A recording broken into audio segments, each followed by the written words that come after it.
Na ką, laukia dar vieną savaitę. Atvykau į Trakelius, turim skautam, neskautam stovyklą. Truputėlį kitoks formatas negu buvo prieš tai. Spėjau palapinę pasistatyti, bet reikia skubėti. Tai gerai, spėjau pasistatyti. Užtraukim.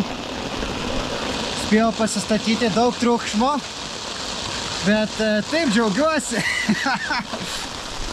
Taigi, išsitampiau ten palapinę ir galiu iš karto parodyti, kur yra bėda, kad kiti irgi žinotų. Tai tarkim, va šičia, va šitoj vietoj yra, palyginus su visais kitais, turėtų būti tarpas tarp išorinio ir vidinio sluoksnio, šičia praktiškai nėra.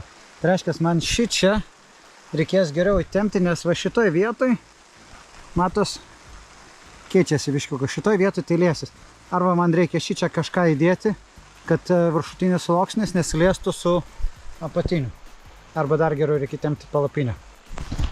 Kilimėlį vieną naudoju dėl šilumos, dedu jį dėl viso pikto. Kitas yra dalykas, šitas man kažkur leidžia, nerandu kur. Bus šuo biškiuką prabrėžęs ir turi praleidžia. Merkiau po vandeniu neradau, bet iki 6:30 jis išsileidžia ir laikas keltis. Turėjom aptarimą, gimtadienį švenčia. Vienas iš savanorių. Palapinę persinešiau kitą vietą. Pasirašiau. Pasidėjau megztuką biškį vėsų. Ir ruošiamės poilsiui.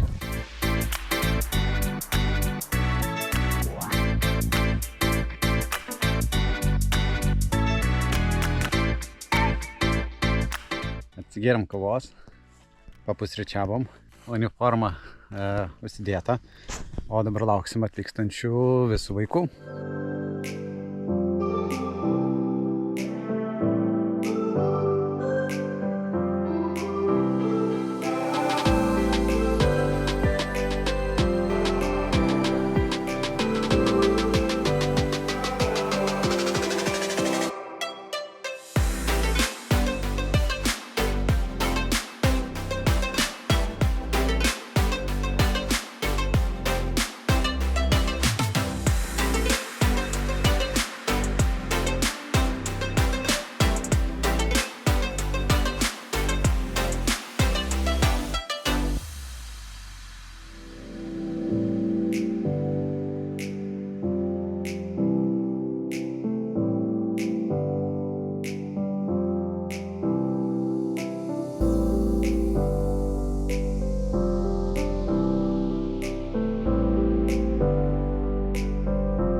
Taigi pirmoji diena. Tradiciškai visi atvyksta, įsikuriam, pasistatom palapines, visus reikiamus dalykus, sveikinam su tėvais ir tada pradedam pirmasios stovyklos programos etapus. Tai yra komandinis darbas, susipažinimas vieni su kitais. Taipogi, ką mes padarėm, vėlgi apėjom visą teritoriją, pažinom su infrastruktūrą. Tam tikri vaikai grįžta jau kelintus metus iš eilės atgal, tam tikri pirmą kartą, bet vis tiek visiems reikia praeiti, pasimokom saugiai naudotis kirviais, pjūklais. Apeinam infrastruktūrą, budėjimus, apkalbom virtuvės taisyklės, papietaujam ir tada turime savo skilčių kūrimą, galvojam pavadinimą, išsitepiam tentą, pasiruošiam malkas, sugalvojame šūkį. Tai tokia kaip tradicinė pirmoji dienos pusė. O toliau jau patys kaip planuojamės. Ko mes ilgiau skiriam laiko bendrai veiklai organizuoti, to mes ilgiau užtrunkam, bet kai šiuo atveju hebrytė pas mane vyresnėje, jie greitai susisuko, pasidarė gairelę, sugalvojo šūkį, pasipraktikavo rikiuotę ir turi laisvo laiko. Ir jie tenais žaidžia tinklinį. Sakau, chebra, padarom visą šitą reikalą ir mes tada suorganizuosiu jums tinklinio kamuolį. Win-win. Kaip vadovas leidžiu jiems dabar tarpusavyje susiburti į grupę.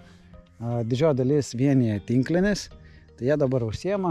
Turiu pavaduotoją, savanorį, kuris truputėlį su jais dabar irgi pabūna kartu, bet bandau skirti laiko jiems, kad jie galėtų tarpusėje daugiau praleisti. Taip labai džiugu, o mes ką dar galim truputėlį ir pasivaikščioti po pačią stovyklą.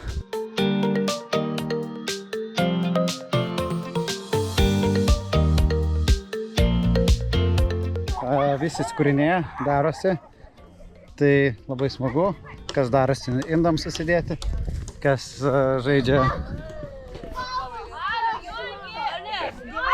nindzės žaidimą, tai turim tą aktyvų laisvą laiką. Skęstų jūsų laivas. Tai gairelės, o einam pažiūrėsim, kaip sekasi mano chebrai, nes žadėjo, kad varės maudytis organizuotis.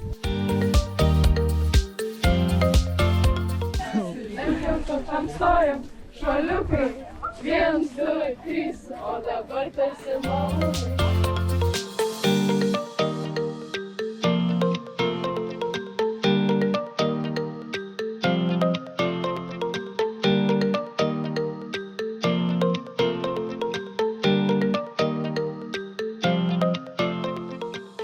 Taigi turėjom atidarymą rikiuotę, raportavome, turėjom linksmus šūkius, gavus informaciją, o dabar turiu punktą apie maskuotę. Įprastai yra skirtos maždaug apie 30-40 sekundžių. Nu, o, davai. Slepas. Nu.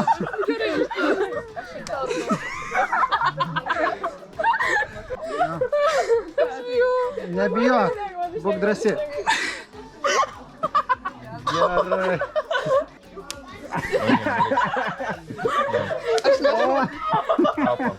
Nu, einat į kitą punktą.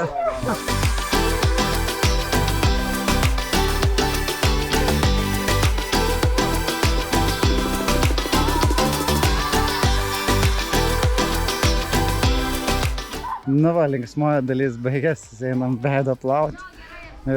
Visa stovykla išpiešta. Visi, sąlyginai laimingi, kiti labai. Ir matau, kad ant kameros irgi šviečia.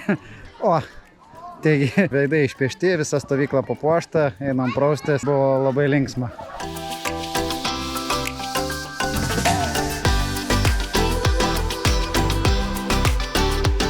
Norit tapt skautais? Negirdžiu!